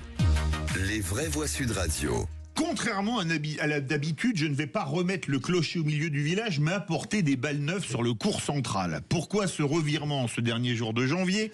Parce que c'est la semaine de l'opération Sport Féminin Toujours, organisée par l'ARCOM, à laquelle Sud Radio participe, et que j'ai donc décidé de parler de deux immenses championnes qui m'ont fait aimer le sport féminin il y a près de 50 ans. Deux championnes que tout opposait à l'époque et qui ont fait aimer le tennis féminin au monde entier, alors coupé en deux blocs. À ma gauche, Chris Evert, américaine, droitière jouant au fond du court, revers à deux mains. À ma droite, Martina Navratilova, tchécoslovaque. Oui, il y avait un seul pays qui réunissait la Tchéquie et la Slovaquie à l'époque, gauchère, jouant service et retour volé, revers à une main. Deux joueuses que tout opposait, deux styles, deux salles, deux ambiances, comme on dit aujourd'hui. Mais quand deux styles opposés font les plus belles mais les deux styles opposés font les plus belles confrontations entre ace et enchaînement service volé d'un côté, retour et passing shot gagnant de l'autre. Et cette opposition donne encore le tournis en termes de chiffres. Tant l'une que l'autre ont gagné 18 grands chelems en simple, en s'imposant chacune en Australie, à Roland-Garros, à Wimbledon et à l'US Open. Dans ces grands chelems, les deux joueuses se sont opposées 22 fois, dont 14 en finale, un record au sein d'un duel qui aura duré la bagatelle de 15 ans, puisque leur première rencontre eut lieu le 22 mars 1973 à Akron et le dernier le 14 novembre 1988 à Chicago, pour un total de 80 oppositions. Des duels qui sont restés dans l'histoire du tennis pour certains, pour une opposition qu'on n'a plus revue depuis.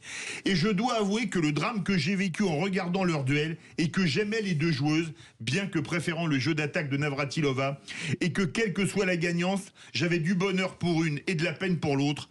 Ces deux immenses championnes ont à l'époque fait de moi un parfait centriste, un exploit jamais réalisé depuis. Vous avez raison de rendre hommage à ces deux joueuses exceptionnelles. Moi aussi, si j'avais à choisir, je préférais le jeu de Navratilova. Mais un jour, j'espère que vous ferez votre coup de cœur pour une championne exceptionnelle, Steffi Graf. J'avoue que j'aimais moins le jeu de Steffi Graf. Alors, bon, Eric Revel. Magnifique coup de cœur. Les plus belles jambes du tennis. Alors non, les plus belles jambes du tennis et la façon dont elle servait de manière langoureuse, c'était Gabriela Sabatini. Ah oui. Je ne sais pas si vous vous souvenez de Gabriela Sabatini. Le visage était ravissant. Non. Mais alors, je vais vous dire une chose, c'est que j'ai été le biographe de Jacques Dorfman. Ah oui, le grand juge arbitre de Roland Garros. Voilà, qui avait écrit, qui s'appelait Libre Arbitre quand il a été viré de Roland Garros. Et j'avais été voir plein d'anciens joueurs pour écrire ce livre pour Jacques Dorfman qui s'appelait Libre Arbitre. C'est pas mal comme. Pas mal. Voilà, à l'époque où le titre peut-être de la Thèse à l'époque, maison d'édition. Mais à l'époque, vous savez, les Américains prennent le tennis professionnel sous leur joug. Et en fait, tous ces gens, parce que Dorfman était le juge arbitre de Roland Garros, les fameux Lendl, McEnroe, vous vous souvenez de toutes ces finales. Et en fait, tous ces gens-là sont virés parce qu'on met du commerce, parce qu'on met de l'argent dans le tennis, et que tous ces gens qui étaient un peu des poètes du tennis. Dorfman, c'était un personnage incroyable. Bah, tous ces gens-là, ils ont pris la porte en fait. Mais il avait gardé son libre arbitre, Jacques Dorfman. Voilà. Il est mort il y a quelques années. Vous étiez trop jeune pour les duels Evert-Navratilova? Moi, je vais juste dire, je suis désolée messieurs, mais que je suis heureuse qu'en 2025, on ne juge plus les sportifs sur leurs jambes, leur sourire ou leur visage, mais qu'on les juge sur leurs compétences sportives. Enfin, en général, les joueuses de tennis elles sont assez affûtées, si je peux me permettre d'employer cet adjectif. Mais je suis une génération où on juge une femme sur son jeu, sa compétence, si on évite la remarque sur son physique. C'est ma génération. Oh, ça va. Je suis désolée, Cécile. Mais moi, Bébert, j'adore qu'on juge les femmes sur leur physique. C'est formidable. D'un sens à l'autre. Je me devais d'être honnête sur ce petit point. Jugeons le sport. Et puis à chaque fois, j'ajoute quand c'est vrai, elle est intelligente aussi. Ah bah non, si vous dites ça, vous allez encore avoir une remarque de Weber. Oui, parce que forcément, elle serait bête, c'est ça. Si mais non, puisqu'elle aura deux qualités. Donc ça veut dire qu'on ne peut pas dire qu'un joueur de tennis est beau. Je trouve qu'on dit beaucoup plus sur les femmes, on les ramène souvent à leur physique. Effectivement, c'est le problème des femmes qui font du beach volley avec les petits maillots de bain. Oui, mais enfin, mettre des petits maillots de bain en forme de string pour qu'on regarde la balle. Mais non, elle refuse, elle voudrait mettre des shorts et on les oblige, on les fait. Il y a quand même tout un enjeu là-dessus. Il y avait une si belle époque. Mais regardez, mais attendez, alors à contrario, ça choquerait moins qu'on dise que Lendl avait pas une tête très sympathique, était pas très beau garçon. Et que Stéphane Edberg était un mec magnifique. Oui. Là, ça choque personne si on dit ça. Il n'y a pas une femme qui dit non, mais ne jugez pas les hommes sur leur physique quand ils jouent au tennis. Sinon, on a le droit de dire qu'une joueuse est jolie, comme on a le droit de dire qu'elle est talentueuse. Bien sûr, faut dire qu'elle est jolie, mais les femmes sont souvent ramenées à ça. Je dis, c'est un peu dommage pour moi. Bon, enfin, c'est des joueuses qui jouaient très bien. Ah oui. Et qui, si je peux me permettre, en plus, c'était agréable à voir jouer. Oui. Voilà, ça vous va? C'était beau à voir jouer. Non, mais moi, tout me va, moi. Non, mais c'est bien. Je pense à Amélie Mauresmo, qui elle a beaucoup souffert à l'inverse aussi. C'était juste ça aussi. Mais c'est pas de sa faute, ça. Allez, du coup, on a loupé l'info en plus de Félix Mathieu. On y va. Ah mince. Les vraies voix Sud Radio. Et à Paris, Félix, un détenu s'est évadé en profitant d'une sortie au musée. Oui, quand on vous dit que la culture, c'est la liberté, ben voilà, la preuve avec cette histoire. On apprend aujourd'hui que j'ai fait ce soir. Merci. Ce détenu s'est évadé avant-hier, mercredi. Il venait de la maison d'arrêt de Villepinte, en Seine-Saint-Denis. Il s'est évadé du côté de la gare du Nord à Paris. C'était lors d'une permission de sortie donc au musée de l'Homme. Or, le parquet s'était opposé à sa participation à cette sortie. D'ailleurs, il avait fait preuve, en tout cas, de ses fortes réticences. Le parquet, on parle d'un homme de 28 ans détenu pour violence. Alors d'après le syndicat FO pénitentiaire qui a révélé l'affaire, les 6 détenus, au total 6 détenus, étaient encadrés par 5 conseillers pénitentiaires d'insertion et de probation ainsi que par un surveillant pénitentiaire. C'est ce dernier qui a tenté de se lancer à sa poursuite, la poursuite du fugitif sans succès. Il n'a pas réussi à le rattraper, un détenu toujours donc recherché à l'heure qu'il est. Eh ben dis donc, ça fait plaisir. Franchement, s'il est rattrapé, peut-être parce qu'il a des passions culturelles. Je pense que le musée était éligible au pass culture. C'est ça. C'est plutôt le pass cavale. Allez, merci beaucoup Félix Mathieu. Vous restez avec nous dans un instant. Le tour de table de l'actu de nos vraies voix. Philippe Bilger. Eh bien justement, je vais parler du Puy du Fou. Eh bien très bien. Avec vous, Eric Revel. Moi, je vais parler de la conférence de presse d'hier, donc de Donald Trump sur l'accident terrible d'avion et avec l'hélicoptère au-dessus du Potomac. Et moi, je vais parler de la nouvelle icône de la gauche qui est Dominique de Villepin. Allez, on en parle dans un instant. À tout de suite. Sud Radio. Parlons vrai. Sud Radio. Parlons vrai. Les vraies voix Sud Radio. 17h-19h. Philippe David, Cécile de Ménibus. Bienvenue dans Les Vrais Voix. On est ensemble jusqu'à 19h avec Philippe Bilger, avec Éric Revel et avec Bérengère Dubu. Tout de suite, le tour de table de l'actu des Vrais Voix. Vous connaissez l'histoire de la femme qui va acheter un meuble chez Ikea? Non, moi je crois qu'il faut que vous arrêtiez d'essayer de dire des trucs. Ah bon? Ça vous fatigue déjà. Puis pour les autres, vous vous rendez pas compte de ce que c'est. C'est tout à fait vrai. Je vous jure, c'est pas bien. Il faut plus que vous parliez avec des gens. Le tour de table De l'actualité. Et Philippe Bilger voulait parler du Puy du Fou. Oui, le Puy du Fou n'était pas éligible au pass culture et on s'était demandé à l'époque quel bureaucrate ou quelle commission absurde avait pu écarter le Puy du Fou du pass culture, et Rachida Dati a réparé cette bévue. Mais je me demande si l'ensemble ne révèle pas une totale désorganisation de l'État. Tout de même, qu'est-ce que c'est qu'une première décision qu'il élimine le Puy du Fou, et la deuxième, il faut que le ministre intervienne pour rectifier. C'est vraiment une France qui me donne l'impression d'être mal gérée, avec des embardés, et on arrive finalement à ce qui devait être fait, mais avec tellement de retard. Enfin, Bérengère Dubu. Moi, je suis pour supprimer en fait le pass culture, le pass lire, le pass truc, le pass énergie. On est dans un pays aujourd'hui où on prélève aux gens, on revient aux impôts. En fait, on prélève énormément sur les Français. De rigueur, on leur donne des passes. Donc déjà, le pass culture est une folie. Payons les gens correctement, ayons une imposition normale, et les gens iront emmener leurs enfants où est-ce qu'ils ont envie avec leur salaire. Vous voyez, le principe du pass culture, quand même, c'est comme le ticket restaurant. C'est cet argent que l'État prend et fait vivre des tas de parasites, alors qu'on n'arrive plus à le payer en direct. C'est un peu... Et les maisons de passe, Parasite, c'est quoi? Je vous en prie, parasite, c'est votre propos, hein. Je parle des sociétés qui gèrent ça. Je parle pas des gens qui... Je parle des sociétés comme les tickets restaurants Indered, la Passe Culture qui emploie je ne sais pas combien de salaires dans des bureaux magnifiques, de tous ces gens qui se versent des salaires pour prendre notre argent et le redistribuer comme des tickets de rationnement. Après, bien sûr, c'est pas les restaurateurs, c'est pas les bénéficiaires. Tant mieux pour le Puy du Fou qui a un beau parc. C'est pas ça la question, c'est le pass en lui-même. Éric Revel, le Puy du Fou éligible. On va se dire les choses. C'était une décision politique contre le Puy du Fou. C'était une décision politique. Les petits costumes gris du ministère de la Culture, qui sont tous des bobos de gauche, ne supportaient pas à la fois qu'un homme de droite ait créé quelque chose d'exceptionnel. C'est le cas pour le Puy du Fou de Philippe de Villiers.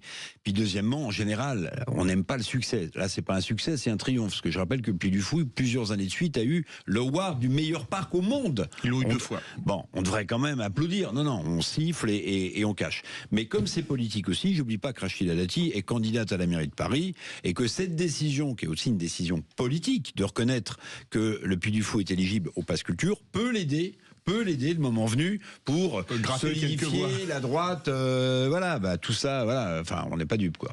On n'est pas dupes. Éric Revel, vous, votre tour de table, c'est Trump. Alors oui, parce que hier, j'ai assisté donc à la conférence de presse de Donald Trump, le nouveau président américain, qui commentait l'accident terrible qui a eu lieu au-dessus du Potomac entre cet avion qui arrivait du Texas, je crois, et un hélicoptère de Wichita ou du Kansas. Il a commencé par être dans l'émotion, évidemment, en rendant hommage aux victimes, à leurs familles, et puis tout d'un coup, il a complètement dérivé. Alors je me suis demandé s'il était encore en campagne électorale ou bien s'il a fait des informations précises.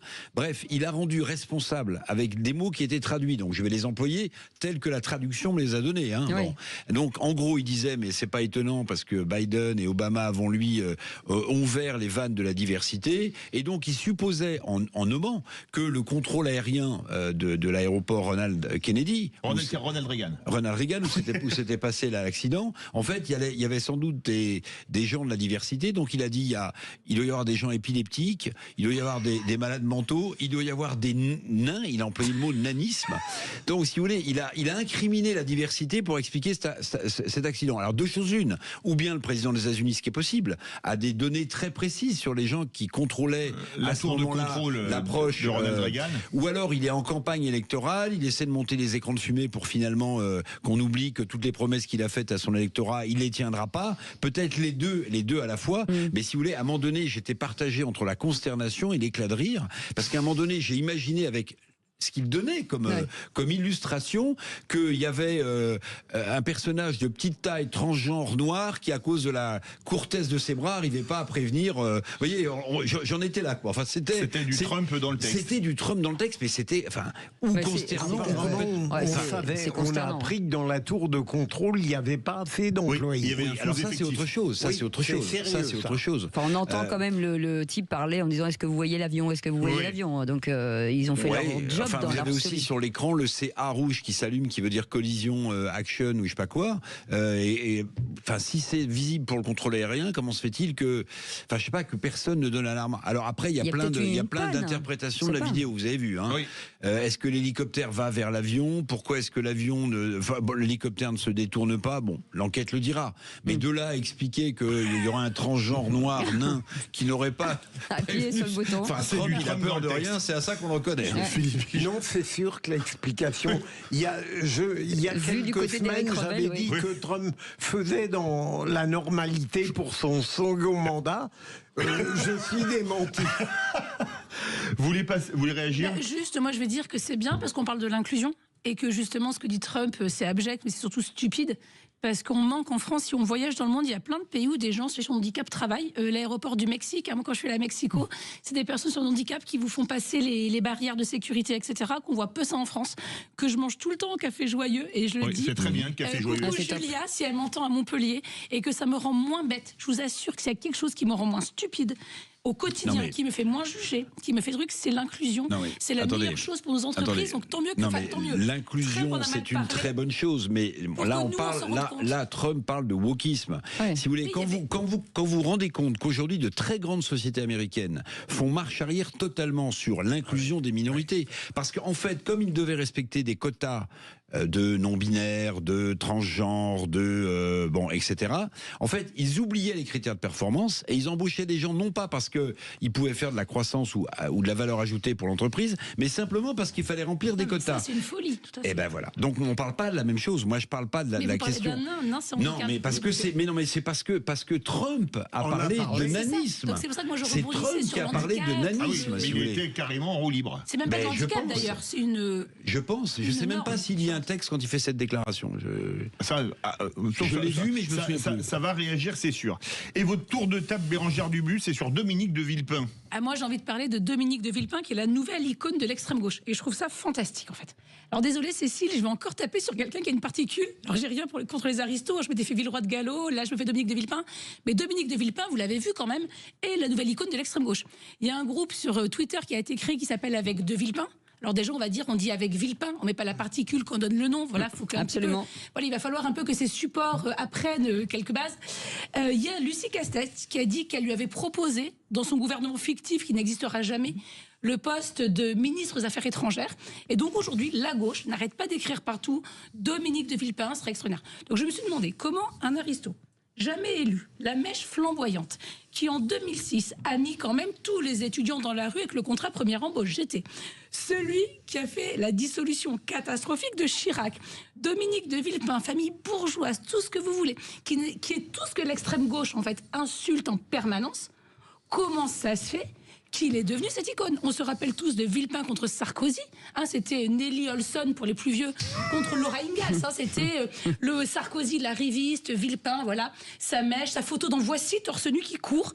Et ben aujourd'hui, Dominique de Villepin, qui a été au les RPR. Deux en maillot de bain à la Baule. Les deux à la Baule. C'est ça, qui a été au RPR, qui a été chiracien, qui est conservateur terrible, et la nouvelle icône de l'extrême gauche qui appelle à sa candidature et qui le propose en ministre. Donc après, je trouve ça super. À ce rythme-là, dans 3 ans, Rima Hassan vote pour Retailleau. Et ça va, tout va très bien, ils vont s'autodissoudre. Je sais qu'en vieillissant, on tombe à droite, mais d'avoir des punks à chiens voter Villepin, c'est vrai que j'avoue, j'étais assez surprise. Non, mais Bérangère, moi, ça ne m'étonne pas. À partir du moment où une personnalité brillante a une conscience de soi excessive et n'a qu'une envie, c'est de surprendre et de provoquer, c'est très logique. Vous avez sûrement raison, Philippe. Non, mais il y a d'autres explications, peut-être. Éric Revel, brillant, Dominique de Villepin. On retiendra de lui son discours à l'ONU. décision qui était prise par Chirac de ne pas attaquer l'Irak. Bon, un grand discours enflammé. Moi, ce qui m'embête toujours avec Dominique de Villepin, c'est que, quel que soit le sujet, alors évidemment, on l'interroge souvent sur un nombre de sujets limité, mais il a besoin d'avoir une espèce d'emphase, de montrer que son panache est blanc, que son verbe est haut. Et ça nous donne jamais les solutions. Jamais les solutions, mais il donne toujours des leçons, en revanche. Toujours absolument. Des leçons, voilà. Mais on sait tous pourquoi il est icône de l'extrême gauche. Parce que les ennemis de mes ennemis sont mes amis. Donc on sait tous pourquoi ces positions font ça. Et comment ça se fait que cet homme soit allé se vautrer là-dedans? Mais vous avez sûrement raison, haute estime de lui, besoin d'exister. Voilà, et comment l'extrême gauche manque de cohérence. Peut-être, sans en dire davantage, parce que j'ai pas plus de preuves que ça, mais que sur certains dossiers, comme il a certains intérêts, il défend plutôt les dossiers dans un sens que dans un autre. Ça vous va? Et puis une forme de frustration, je pense, qui doit bouillir à l'idée que des médiocres occupent la place dont il rêve. Excusez-moi, à mon avis, c'est ses positions sur le conflit au Proche-Orient qui font qu'il est l'icône de l'extrême gauche. Il n'y a pas besoin d'aller chercher plus loin. Parlons vrai, hein, c'est écrit sur les murs. C'est ça pour son truc, mais Philippe a raison sur pourquoi lui sûrement se pense avoir ce grand destin. Dans le micro. Allez, merci beaucoup les amis. Vous restez avec nous dans un instant. La justice qui suspend l'expulsion de l'influenceur Doualem vers l'Algérie. Alors parlons vrai. La décision des juges sur l'expulsion de Doualem vous choque-t-elle? Et à cette question, expulsion des prêcheurs de haine, le politique doit-il prévaloir sur les juges? Vous dites oui à 81%. Vous voulez réagir? Le 0826 300 300. Et on fait une petite pause et on revient dans un instant. On est ensemble jusqu'à 19h. Sud Radio, votre avis fait la différence. Vous êtes auditrice de Sud Radio depuis longtemps ou pas? Depuis plusieurs années, depuis que je me suis rendu compte qu'on ne nous disait pas tout à la télévision. Sud Radio, parlons vrai.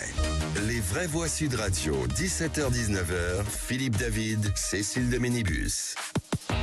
Retour des vraies voix avec Cécile de Ménibus qui parle déjà crêpes, anticipant la Chandeleur, Philippe Bilger, Éric Revel, Bérangère Dubu. Et pourquoi c'est toujours très théâtral?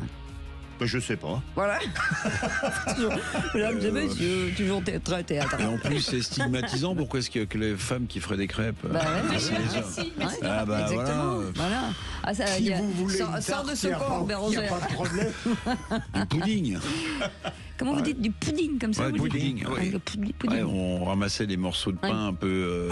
C'est ça. On les faisait tremper avec du lait, des œufs. C'est du pain perdu. Non, vous le mettez. Ah non, mais le pain perdu, c'est autre chose. Ça, c'est dans la poêle. Mais vous mettiez. Perdu, c'est hyper bon. C'est quoi votre dessert préféré? Avec du lait, des œufs, des raisins de Corinthe secs, le tout au four, ça vous fait un pudding. Oui, mais vous n'aviez pas retrouvé le pain perdu. Philippe Bilger, quel est votre dessert préféré? Moi, c'est les glaces avec des griottes chaudes. Ah bon? Ah, c'est bon ça. Oui, ça c'est très bon. Éric Revel, c'est quoi? Vous savez que si vous faites un blanc, on part. C'est une catastrophe. Moi, j'aime bien une tarte. Alors, ça y est. Allez-y. J'allais dire une bêtise avant, mais j'ai retrouvé, c'est le gâteau basque. Ah, c'est bon. Bérangère. Le pavlova aux fraises. La pavlova. Et vous, Cécile? Moi, j'aime tout. Mais moi, j'adore l'opéra. L'opéra, j'adore l'opéra. Très bon. Très fan de l'opéra. Et vous avez raison, une bonne pavlova, c'est bien. Et ben vous aurez des crêpes, c'est tout. Si, ça aussi. Et maintenant, on a des petites. C'est stigmatisant pour les religieuses. Je ne vais pas dire ça. On peut pas dire. Et les pendones non plus, s'il vous plaît, ne les stigmatisez pas. Oui, qui vous en sert là, c'est si tout le monde parle en même temps, on s'entendra pas. En tout cas, voilà, vous m'avez donné faim. Tout de suite, le coup de projecteur des vraies voix. Les vraies voix Sud Radio, le coup de projecteur des vraies voix. Doualem, qui avait eu des propos sur TikTok antisémites avec appel au meurtre, appel à la torture. L'influenceur méritait d'être expulsé, mais le ministre de l'Intérieur s'y est mal pris. Le tribunal administratif de Paris a suspendu hier soir l'expulsion de cet influenceur. C'est quelqu'un qui a assumé pleinement ses liens avec le régime algérien, mais qui a eu des discours très graves. Mais le feuilleton Doualem n'est le premier accroc pour Bruno Retailleau depuis sa nomination au ministère. Et la justice suspend l'expulsion vers l'Algérie de l'influenceur Doualem. Son appel à la violence contre un opposant algérien justifie une expulsion, mais cette procédure d'urgence, mais pas une procédure d'urgence, selon le tribunal administratif. Alors parlons vrai. Est-ce que notre état de droit est une entrave à l'autorité de l'État? Et à cette question, expulsion des prêcheurs de haine, le politique doit-il prévaloir sur les juges? Vous dites oui à 81%. Vous voulez réagir? Le 0826 300 300. Philippe Bilger à cette question justement. Cette affaire est totalement kafkaïenne. Non seulement, je veux dire, voilà un homme qui a été renvoyé par son pays, l'Algérie, vers la France, alors que Bruno Retailleau avait mis en œuvre une procédure d'urgence absolue. Est-ce que ce tribunal administratif a conscience aujourd'hui de l'état de la France et est-ce qu'on ne pourrait pas soutenir, je l'espère avec bon sens, que l'urgence absolue, c'est moins une notion juridique que le fait de renvoyer chez lui sans problème quelqu'un qui menace et a de la haine pour la France. C'est ça l'urgence absolue. Et je ressens dans ce qui s'est passé un hiatus intolérable entre un état de droit grotesque à force de pointillisme et une démarche ministérielle qui est battue en brèche par politisation. Bérengère Dubu. Alors, bien, est-ce que la question c'était, est-ce que le pouvoir politique doit l'emporter sur les juges? Bien sûr que non. On est en démocratie, le pouvoir politique ne peut pas. En revanche, pour moi, la question devrait plutôt être, est-ce qu'il est normal que les juges soient politiques? Et je crois qu'elle est là, en fait, la vraie question. Est-ce que c'est normal aujourd'hui que les tribunaux prennent des décisions régulièrement politiques qui ne respectent pas forcément ce que les textes permettent? On aura aussi de ce côté-là, je crois, certaines questions à se poser pour aller dans le bon sens. On n'a pas besoin d'avoir des gens comme ça dans notre pays et il n'y a pas de raison de protéger ce genre de personnes. Et je remercie pour le coup Mickaël Delafosse, qui est le maire de Montpellier. Je suis souvent en désaccord avec lui parfois. En revanche, j'ai de la chance d'avoir un maire qui a été courageux. Le fait d'avoir un maire qui a dit, quand on a eu un influenceur de Montpellier, qu'il était inacceptable qu'il ait de tels propos, etc. J'ai la chance qu'on ait un maire courageux et je crois que les politiques, on voit certaines villes, Lyon, Grenoble, Paris, où de peur de froisser, tout le monde ne dit rien. Merci au moins d'avoir encore des élus républicains qui sont fermes sur ces sujets-là. Il ne faut rien laisser passer jamais. Éric Revel. Alors moi je vais vous dire, j'ai eu du mal à m'y retrouver. Alors j'ai lu, j'ai relu. Je pense que la justice sur ce dossier s'est décrédibilisée. Dans un premier temps, on nous a expliqué qu'il n'y avait pas de procédure d'urgence, absolue d'urgence, puisque l'influenceur ne représentait pas une menace pour l'ordre public. Et là je lis.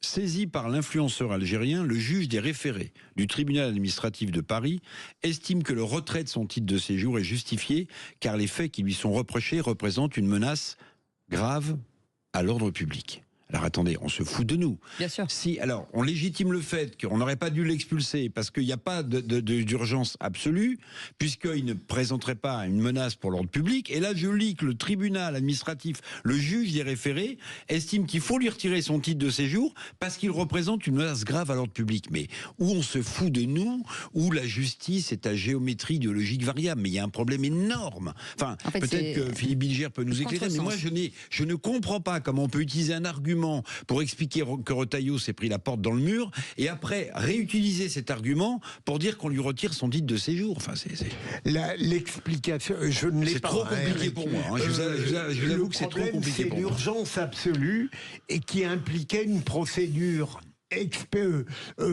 plus lente. Il fallait démontrer l'urgence absolue et le tribunal, le juge en référé, a estimé qu'elle n'existait pas dans cette affaire absolue et que Bruno Retailleau ne pouvait pas utiliser cette procédure.